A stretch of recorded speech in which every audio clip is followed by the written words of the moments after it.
gentlemen, we're going to be doing unboxing of the PlayStation 4. So finally mine's arrived in the UK. By the way, for regular viewers, yes, this is actually me, Paul.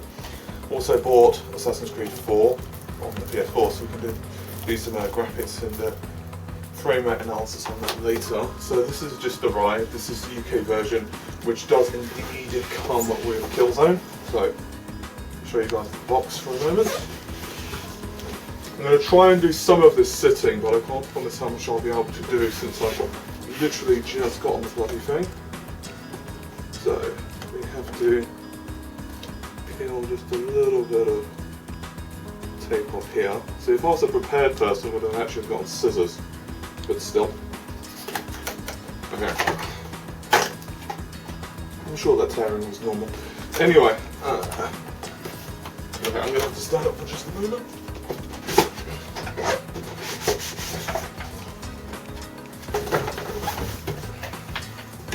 Okay, so now we've got the white inner box. Nothing particularly spectacular, all the shinies have now dissipated. You'll have to forgive this in a somewhat tight vicinity.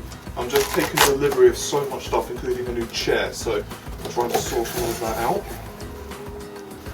Alright, so I'll show you guys bits by bit. First of all, we have the controller.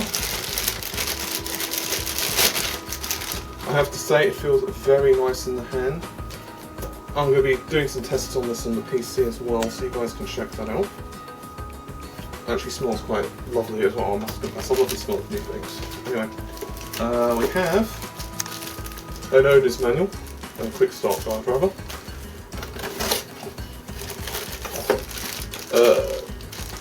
Audio cable, charge,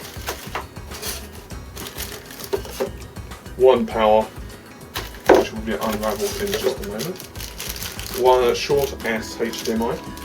I'm actually going to take that out just to show you guys the length of that, in case you're curious if you need to purchase another one by yourselves.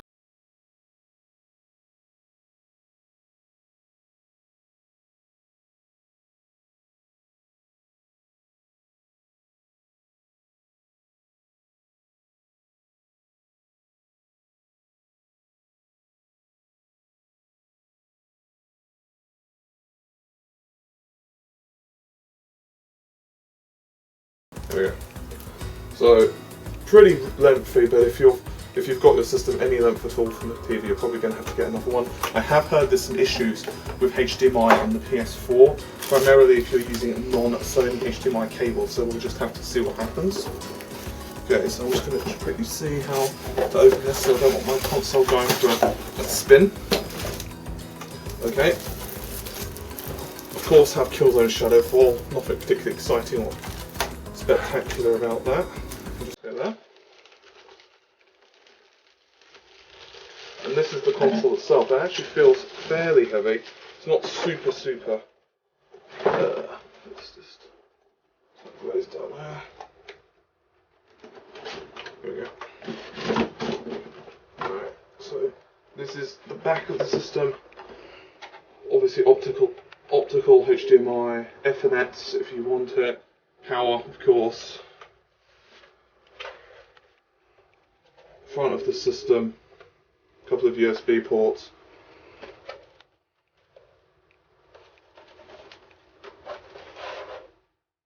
Of course, with the normal logos you'd expect, such as HDMI. And that is pretty much it. So we're going to be doing some tests on this over the next couple of days. Next, obviously, one of the things we're going to be doing are graphical comparisons. Frame rate tests obviously on Killzone. I don't actually know how much of a pain this is going to be to open. Apparently quite a bit of a pain. I don't have scissors on me, which is not very helpful. But while I struggle with this, so yeah, we're going to be doing frame rate tests, graphical analysis, some reviews as well as some games. Actually, we've got a PlayStation 3 controller here. It's a bit battered, but you can see. Yes, this is like one of my old PlayStation 3 controllers. I've left the other ones around our house, so you can see comparison in size there.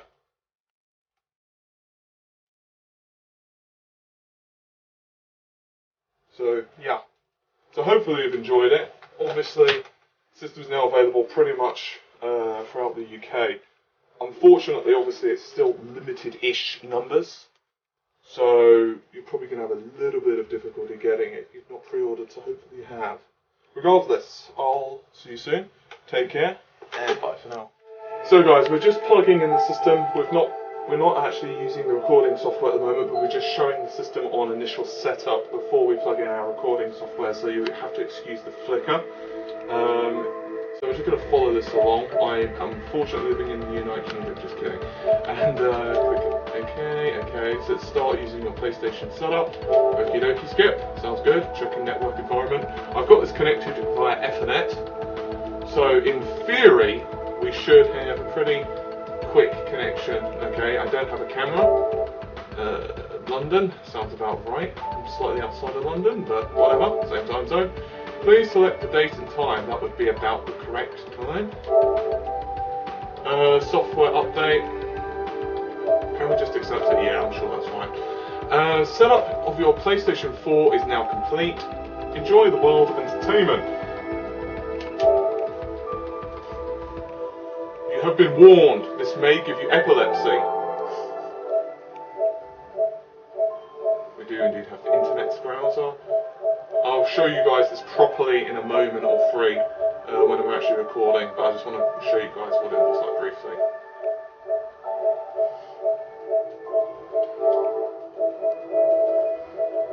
So, pretty sweet.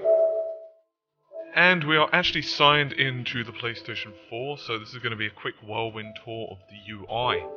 In the UK at least, having problems with PSN right now. It's not just me that's having the issue. And basically the issue seems to stem from the fact that the servers are getting absolutely hammered.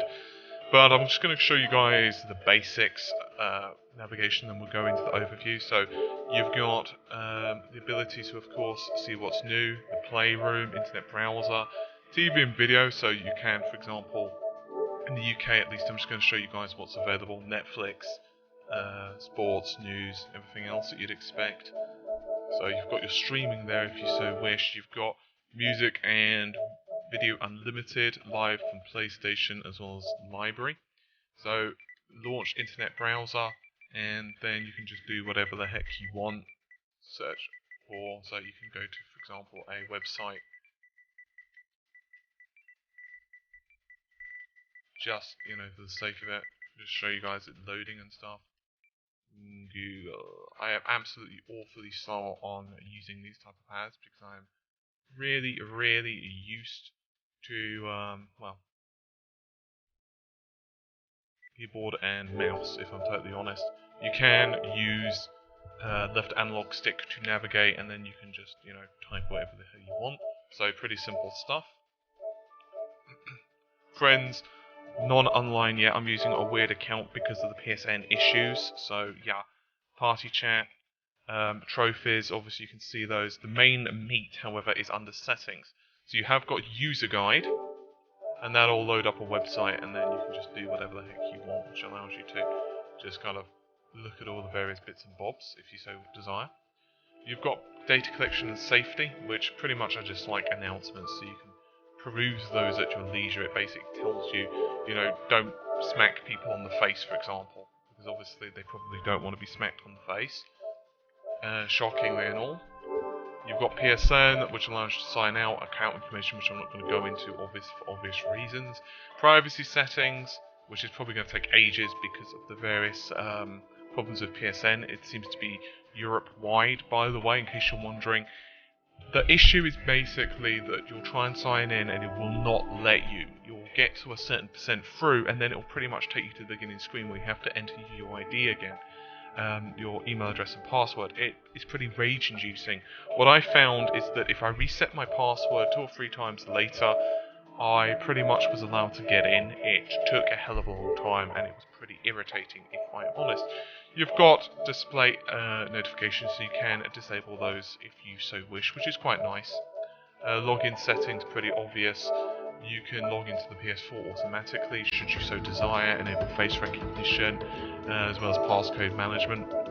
Parental controls, I'm not going to bother to do that myself, but you can, of course, restrict stuff if you so wish. For example, you can stop, say, an application loading, or the internet if you don't want the ultimate browsing on the internet when it shouldn't be. Same thing with Blu-rays and whatever else. So it's interesting. You've got Blu-ray and DVD both separate. You can see that. I'm not exactly sure what that's about. I'm curious to see what the DVD upscaling is going to be like on this. I'm also going to try out some Blu-ray movies and let you guys know my thoughts and opinions. Application that save data. So you can indeed save data to a USB storage if you so wish, and you can also save data in online storage. So we'll check those out in a moment. You can upload to online storage.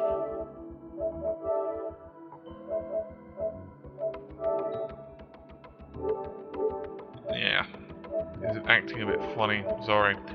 It's just going to be a bit weird. You can also delete, there's no saved data, unsurprisingly.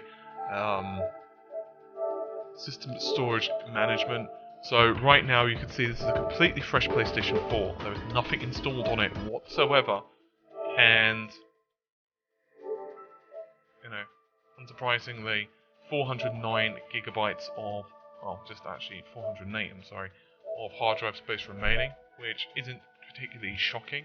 You've got system update, if you want. I did it manually, I didn't actually bother to use the USB stick, so up to you on that one. Network, obviously you can connect to the internet, which is mine's already done. You can test the internet connection, view connection status, which will obviously give you various options. Video output settings, pretty simple. You can change resolution, mine set to automatic, which is in my case 1080p. 60 FPS is what it's detecting at. Display settings area, so you can shrink or raise or whatever depending upon the size of your screen. This is quite good. Remember back in the day where some TVs had kind of like an overdraw, so you can kind of just shrink and enlarge that. You can see that right there. I'm just going to cancel that because I don't need to change anything. And of course you've got audio output. I'm just going to be using HDMI out for the purposes of capture. You can disable the system music. I know some people may want it, some people may not. So you can do it. I imagine for now I'm just going to leave it on. PlayStation app connection settings. You can add devices. I don't have anything yet. Neither do I have Vita. But you can enable remote play or disable it. I don't have a Vita, if I'm totally honest. Video playback, you can see that you can change that. Devices, once again, I don't have. You can plug in an external keyboard. I'll probably try that out later. Controllers, I've only got one. You can change the audio for that and disable the vibration, which I am going to do because I absolutely detest vibration, as regular viewers may or may not know. Audio devices, headset and stuff. Obviously, you do get a headset with it. Date and time, so you can adjust those as you so wish. Language, pretty much as you'd expect.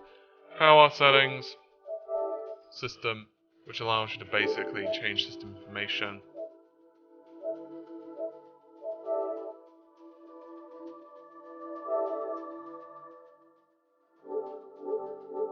And error history. That would be the huge amount of problems I have with the network. And that's pretty much all she wrote there. Under set power, obviously you can disable it or do whatever the heck you want.